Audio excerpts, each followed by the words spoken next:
Violence is a complicated issue. No one wants to talk about it or accept that deep inside them there is a little bit of evil, something that makes them unable to resist the sight of someone that has suffered an unfortunate event. But what's wrong with us? What makes us violent? Is it that we have a double standard, or is it that violence is just another of the many ways it has to express itself, and that its use, justified or not, it's only a part of the drive that keeps us going forward? I think it's about time we talked about violence. But why, some would say? One answer could be, why not? Is it because it's just as violent to talk about violence? But that is not an answer.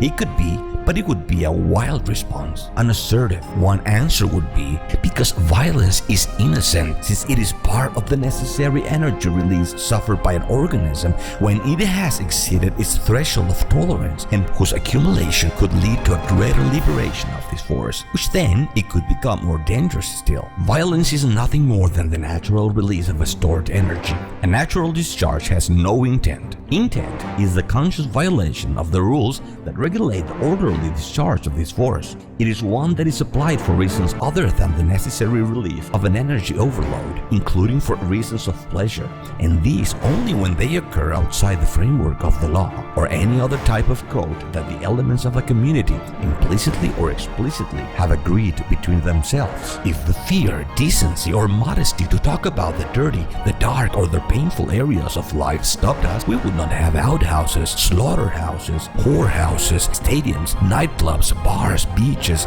massage parlors, pool rings, arenas, and we would not have the mechanisms that allow us to discharge an overload. Violence in any of its forms will always seek the shortest path on its way out, so ignoring it, allowing it to grow, would concentrate its energy and generate new forms of violence, these potentially more dangerous. We must accept it. Violence is necessary. Well, except when it is not.